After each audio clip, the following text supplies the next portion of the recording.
제9장. 온 이스라엘이 그 계보대로 계수되어 그들은 이스라엘 왕조실록에 기록되니라. 유다가 범죄함으로 말미암아 바벨론으로 사로잡혀 갔더니 그들의 땅 안에 있는 성읍에 처음으로 거주한 이스라엘 사람들은 제사장들과 레위 사람들과 느디님 사람들이라. 유다 자손과 베냐민 자손과 에브라임과 므낫세 자손 중에서 예루살렘에 거주한 자는 유다의 아들 베레스 자손 중에 우대이니 그는 암미후세 아들이요 오므리의 손자요 이므리의 증손이요 바니의 현손이며 실로 사람 중에서는 맏아들 아사야와 그의 아들들이요 세라 자손 중에서는 여우엘과 그 형제 690명이요 베냐민 자손 중에서는 하스누아의 증손 호다위아의 손자 무술람의 아들 살루요 여로함의 아들 이브느야와 미그리의 손자 우시의 아들 엘라요 이브니야의 증손 르우엘의 손자 스바디아의 아들 무술람이요 또 그의 형제들이라. 그들의 계보대로 계수하면 956명이니 다 종족의 가문의 우두머리들이더라. 제사장 중에서는 여다야와 여호야립과 야긴과 하나님의 성전을 맡은 자 아사랴이니 그는 힐기야의 아들이요 무술람의 손자요 사독의 증손이요 무라요의 현손이요 아히두베의 오대손이며 또 아다야이니 그는 여로함의 아들이요 바스훌의 손자요 말기야의 증손이며 또 마세니 그는 아디엘의 아들이요 야세라의 손자요 무술람의 증손이요 무실레밋의 현손이요 임멜의 오대손이며 또 그의 형제들이니 종족의 가문의 우두머리라. 하나님의 성전의 임무를 수행할 힘있는 자는 모두 1760명이더라.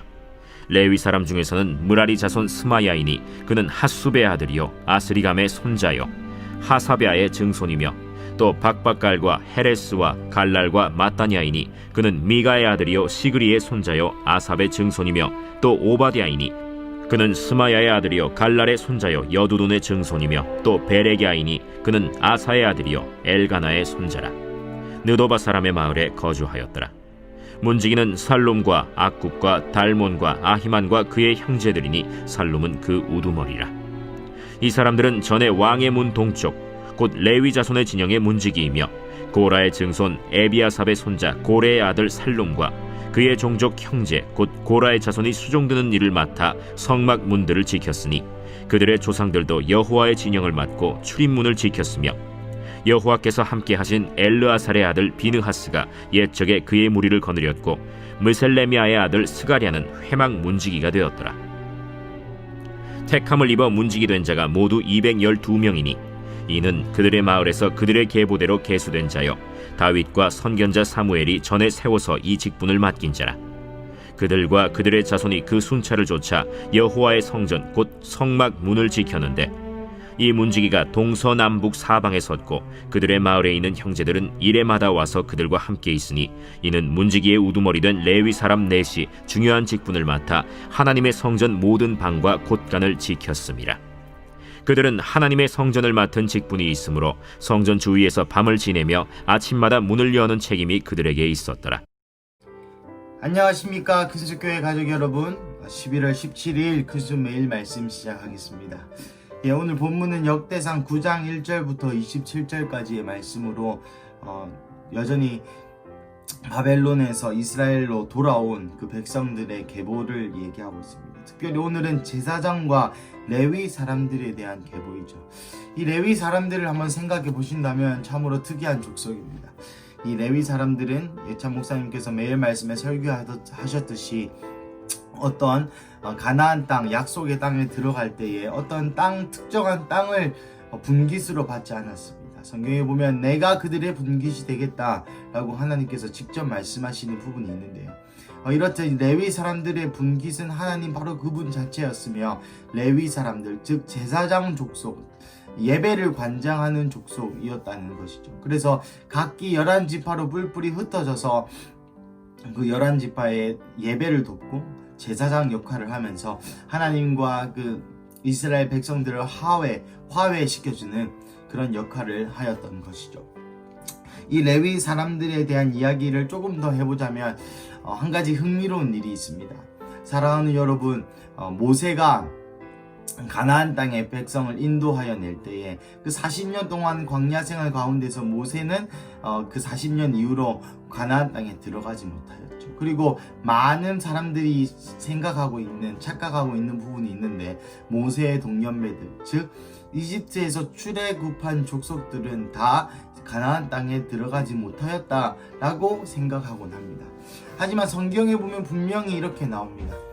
그 당대에 싸움으로 할 수 있었던 자, 전쟁을 할 수 있었던 그 모든 자들은 이스라엘 땅에, 즉 가나안 땅에 들어가지 못하였다는 것이죠. 그 계수한 모든 자가 들어가지 못하였다라는 말은 계수되지 않은 많은 자들이 있었습니다. 그 중에 한 부류가 장애인들이었고, 그 중에 한 부류가 여자들이었으며, 또 그 중에 마지막 부류가 바로 이 레위 사람들이었습니다. 그래서 이스라엘 백성들이 가나안 땅에 들어가서 예배를 지내고 제사장 노릇을 하여야 하는데, 예배를 지내고 또 레위 사람들을 통하여서만, 제사장을 통하여서만 주님께 예배를 드릴 수 있었는데, 그때에도 모세의 동년배였던, 모세의 친구였던, 또 모세의 당대의 제사장이었던 대제사장이 이스라엘 땅에서도 예배를 드리는 모습을 성경에 찾아볼 수 있습니다. 즉 이렇듯 레위 사람들은 특별한 지위를 가지고 있었습니다. 비록 많은 이스라엘 지파 사람들이 이스라엘 땅에 들어가지 못했지만, 이스라엘 11지파의 모든 싸움이 능한 자, 칼을 들 수 있었고 장애를 갖지 않았던 모든 남자는 들어가지 못하였을지라도, 몸이 성하였고 하나님을 몸이 성하였을지라도 이스라엘 땅에 들어갈 수 있는, 그 광야 생활을 지나고도 이스라엘 땅에 들어갈 수 있는 그러한 특권을 가진 자들이 또한 레위인들이었습니다. 이 레위인들은 그 모든 성전에 헌금되어지는 것들의 10분의 1, 11조를 취할 수 있는 또한 권한이 있었죠. 또 그들이 그 11조를 통하여서 또 먹고 사는 문제를 해결했다고 합니다. 오늘 성경 본문에 나오는 것은 바벨론에서 돌아온 레위 사람들이 누가 있었고, 그 사람들이 이런저런 일들을 하였다. 특별히 17절부터 27절까지에는 성전 문지기에 대한 이야기가 나오죠. 저는 이것을 읽으면서 제 마음 안에 드는 감동이 한 게 있었습니다. 그것이 무엇이냐면, 과연 내가 천국에서 이 레위 사람들과 같이, 이 레위의 족속과 같이 성전 가까이에 살 수 있느냐 하는 것입니다. 혹자는 요한계시록을 이렇게 해석합니다. 새 예루살렘, 도성, 나중에 우리가 죽고 나서 가게 될 천국의 길이가 이렇게 나와 있습니다. 정사각형으로 2200km, 가로와 세로가 똑같은 2200km의 그런 성전이 있을 것이다 라고 성경에서 이야기하죠. 혹자는 이것을 상징으로 보는 사람들도 있지만, 또 혹자는 이것을 실제 새 예루살렘의 도성의 크기가, 실제 그 수도의 크기가 2200km일 것이다. 그러면 과연 우리는 그 도성 안에 살 수 있을 것인가? 그 성전 안에, 성전이라는 것은 주님의 임재가 있는 것을 상징합니다. 천국에서도 많은 지역들이 있을 거라는 것이죠. 천국을, 새 예루살렘을 한 나라로 봤을 때 2200km가 되는 그런 도성이 하나 있고, 그 주변에 시골도 있고 많은 지역들이 있을 것이라는 것이죠. 물론 모든 전 지역에서 하나님을 찬양하고 하나님을 섬기겠지만, 그래도 그 도성 가까이에 주님의 보좌가 있는 그 도성 안에 사는 것이 큰 영광일 것이다. 이렇게 계시록을 해석하는 사람들이 많습니다. 그것이 실제일지 아닐지 나중에 천국 가보면 알겠지만, 혹 그것이 실제라면 주님께서 성경에 분명히 이렇게 얘기하시죠. 네가 행한 대로, 네가 순종하고 네가 나의 뜻을 행한 대로 내가 갚으리라 라고 말씀하시는 것이죠.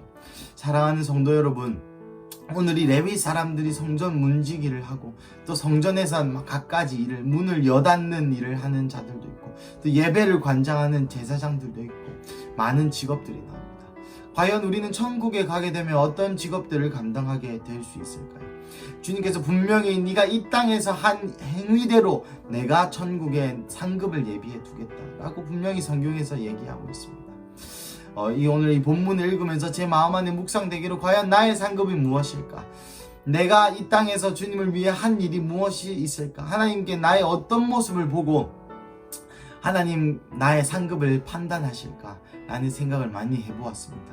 제 상급은 그렇게 많이 없을 것 같다는 부끄러운 마음이 드는 동시에 다시 한번 이 하늘의 상급, 천국의 상급을 쌓기 위해서 내 남은 인생을 바쳐야겠다라는 묵상을 해보았습니다.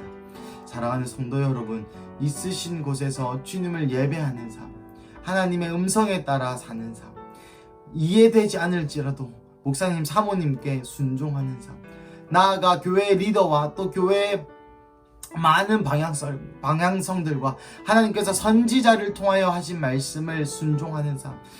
바울이 고린도후서 교회에게 이렇게 얘기합니다. 너희가 내 말을 나의 말로 생각하지 않고 하나님의 말로 생각하여 행하였다. 내가 그것을 기뻐한다.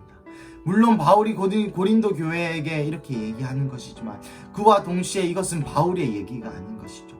성경에서 분명히 이렇게 얘기하고 있습니다. 우리의 리더들을 위하여 우리의 리더의 말을 하나님의 말로 받아들여서 그것을 순종하게 될 때에 그것은 네가 하나님께 순종했다고 쳐준다 라는 의미를 담고 있는 구절입니다. 여러분, 하늘의 상급을 쌓으시려면 물론 하나님의 말씀에 또 성경에 나와 있는 대로 살려고 노력하셔야겠습니다. 하지만 성경에 나오는 말뿐만 아니라 동일하게 주님께서 우리에게 세워주신 선지자, 하나님의 말씀을 전달해 주시는 목사님과 사모님, 그리고 장로님들과 안수 집사님들, 우리의 셀 리더의 말도 순종해야 할 줄로 믿습니다. 그래야 우리가 천국의 상급이 쌓여지게 되는 것이죠. 사랑하는 성도 여러분, 오늘 하루 동안, 오늘 화요일, 어제 월요일이 지나고 또 아직까지 주초인데 오늘 하루 가운데는 이렇게 생각하여 보면 어떨까요? 주님, 내가 성경의 삶에 비추어 보아서 내가 행하지 못한 행함이 있습니까? 그리고 내가 혹 우리 목사님과 사모님, 우리 셀 리더의 말씀에 불순종한 것들이 혹 있습니까? 주님, 내가 이 모든 것을 순종함으로 나의 믿음의 행위로서 천국의 상급을 쌓을 수 있는 그런 하루가 되게 해달라고, 그런 실천하는 하루가 되시기를 주님의 이름으로 축복합니다. 기도하시겠습니다. 사랑하는 하나님, 우리가 천국 본향을 바라봅니다. 하나님, 우리가 천국에서 우리의 상급이 얼마나 있을지, 우리의 상급이 얼마나 될지 고민되고, 또 우리의 상급이 얼마나 있을지 참 부끄럽기도 하고, 주님께서 나의 어떠한 믿음의 행위를 보시고 천국의 상급을 준비하여 놓으셨을지 고민도 되고, 또한 부끄럽기도 하고 기대되고 다양한 감정들이 듭니다. 주님, 이 시간 기도하는 것은 나의 남은 평생 가운데 이 장차 올 본향 천국을 사모하며 사는 삶이 되게 하여 주십시오. 이 땅에 없어질 것, 이 땅에 영원하지 않은 것에 집착하고 얽매이는 것이 아니라 나의 본향, 나의 원래 고향인 내가 영원히 살게 될 그곳에, 그 천국에 내가 투자하고 내 이 땅의 삶을 주님께 순종함으로 통하여서 내 믿음의 행위를 통하여서 그렇게 천국의 상급을 쌓는 그런 인생 되게 하여 주시옵소서. 나아가 바울이 고린도 교회에 말한 것처럼 주님, 이것을 너희가 나의 말로 깨닫지 아니하고 하나님의 말로 받아들였다 라고 고백한 그 이야기를 기억합니다. 주님, 이 시간 우리에게 세워주신 목사님과 사모님의 말씀, 그리고 우리에게 세워주신 장로님들과 또한 셀리더, 우리에게 세워주신 권위자들의 말씀을 순종하기를 시간 결정합니다. 하나님, 그것이 단순히 목사님, 사모님의 말씀이 아니라 또 장로님의 말씀이 아니라 하나님으로부터 온 말씀이라고 제가 인정하고 받아들이고, 지금 선지자의 말을 무시하지 아니하였은지 그들이 형통하였다라고 이스라엘 백성을 하셨던 것처럼, 주님, 오늘 우리의 삶 가운데서 실제적인 순종, 이 땅 가운데서 실제적인 믿음의 행위를 통하여서 내가 천국의 상급을 쌓을 수 있는 그런 우리 성도님들, 그런 제가 될 수 있도록 하여 주시옵소서. 주님, 감사합니다. 이 모든 기도를 모아 살아계신 예수님의 이름으로 기도드렸습니다. 아멘.